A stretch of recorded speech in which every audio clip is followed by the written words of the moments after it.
Anos atrás, uma cidade brasileira deu uma contribuição fundamental para a obra do físico Albert Einstein, um dos maiores gênios da humanidade.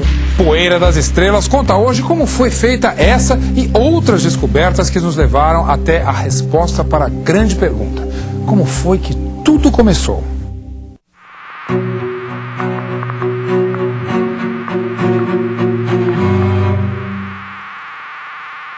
Domingo passado, Poeira das Estrelas esteve na Inglaterra para contar a história do homem que explicou a força da gravidade, Isaac Newton.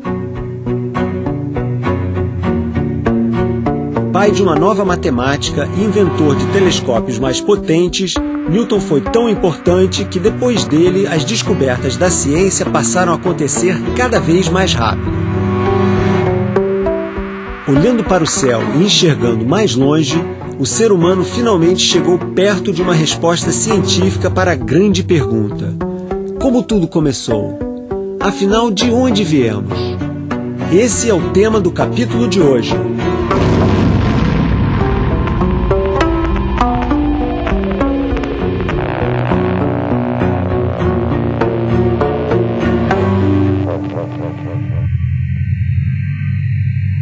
Gravidade, a força que nos mantém presos ao chão.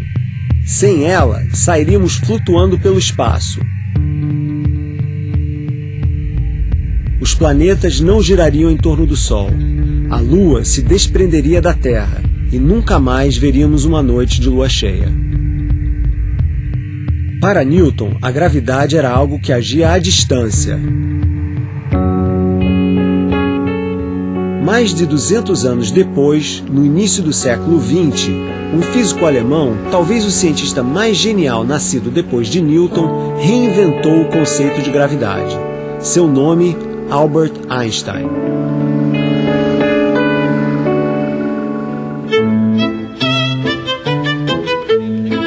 A imagem mais famosa de Einstein, a foto com a língua de fora, foi uma tentativa do cientista de atrapalhar o trabalho dos fotógrafos que o perseguiam no dia do seu aniversário. Einstein achou que, se mostrasse a língua, os jornais deixariam de publicar a foto. Nunca um gênio se enganou tanto. Nascia ali uma das imagens mais marcantes do século XX. A grande obra de Einstein é a teoria da relatividade. Quando pediram uma explicação simples sobre o assunto, ele se saiu com essa: se um homem senta ao lado de uma moça bonita, uma hora se passa como se fosse um minuto. Mas se o homem se senta sobre um forno quente, um minuto parece uma hora. Isso é relatividade. Claro que a teoria da relatividade é muito mais complicada. Nela, Einstein propôs uma nova maneira de se pensar sobre o espaço, sobre o tempo e sobre a gravidade. Para ele, a gravidade é resultado da curvatura do espaço provocada pela massa dos corpos. A ideia básica é simples. Imagine uma cama elástica. Sem a presença de um corpo com massa, a cama elástica não se curva. Mas quando alguém pula na cama elástica, ela afunda. E quanto mais pesada for a pessoa, maior será a curvatura. Em outras palavras, era essa a nova explicação da gravidade. Mas em ciência não adianta só explicar. Era preciso provar essa nova teoria. E de todos os lugares do mundo, essa prova veio da cidade de Sobral, no Ceará. Veja por quê. Imagine que o espaço é a nossa cama elástica. Da mesma forma que ela se curva, o espaço que enxergamos daqui da Terra se curva por causa da tremenda massa do Sol. Mas quando é noite, lembre-se que o Sol está atrás da Terra. Portanto, se olhamos para o céu noturno, o Sol não está na nossa frente exercendo sua influência gravitacional. Então, se olhamos para o céu à noite e vemos uma estrela bem distante num ponto fixo, o Sol não está no meio do caminho da estrela para encurvar o espaço que enxergamos. Einstein então se perguntou: e de dia, quando o Sol está na frente da Terra, o que acontece? De dia o céu está claro. Mas se pudéssemos enxergar nossa estrela mesmo assim, será que ela estaria naquele mesmo ponto fixo? Ou será que apareceria num local diferente, já que o espaço seria curvado pela presença do Sol? O problema é que normalmente não dá para enxergar a estrela durante o dia, a não ser durante o eclipse do Sol. Um eclipse, para quem não sabe, é quando a Lua se coloca exatamente entre o Sol e a Terra, transformando por alguns minutos o dia em noite. Em novembro de 1919, astrônomos observaram o eclipse total do Sol em Sobral, no Ceará, e encontraram a prova definitiva.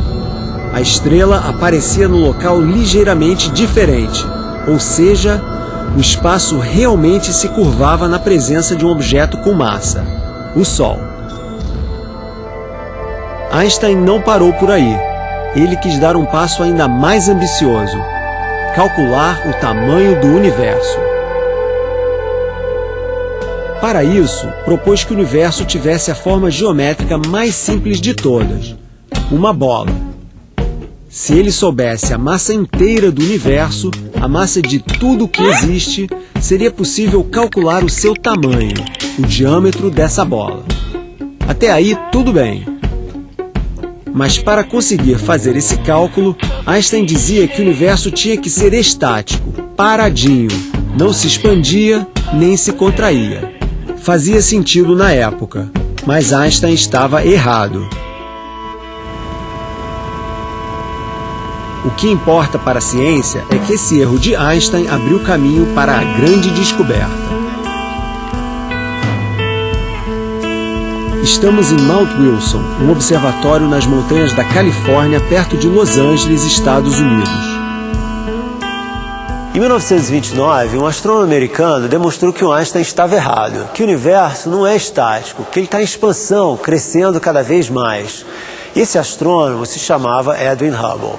Essa é uma das descobertas científicas mais importantes de todos os tempos. E ela só foi possível graças a esse telescópio aqui.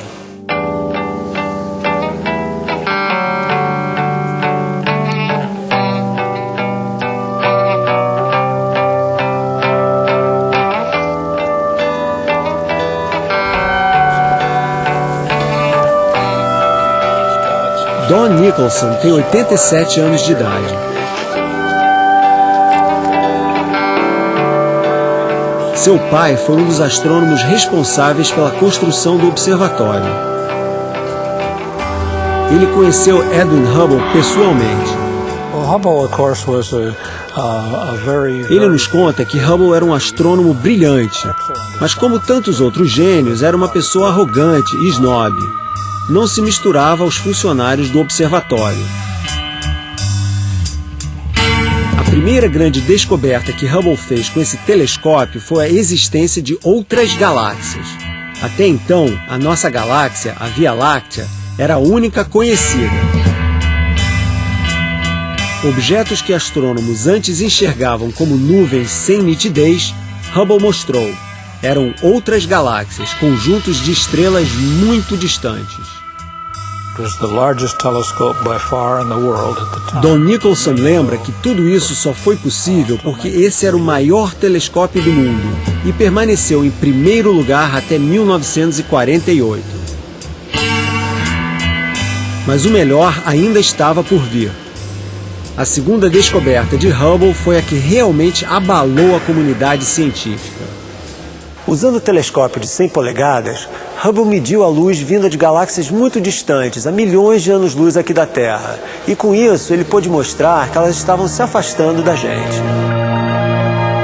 O impacto dessa descoberta foi profundo por um motivo simples. Se as galáxias estão se afastando cada vez mais, isso significa que no passado elas estiveram mais próximas umas das outras. E mais, num passado muito distante, elas estiveram tão próximas que se concentravam num único ponto. Um ponto menor do que a cabeça de um alfinete.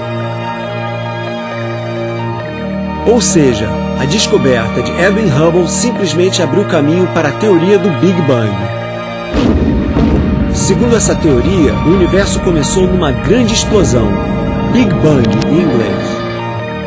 E tudo o que existe no universo, tudo, absolutamente tudo, se originou desse momento no passado.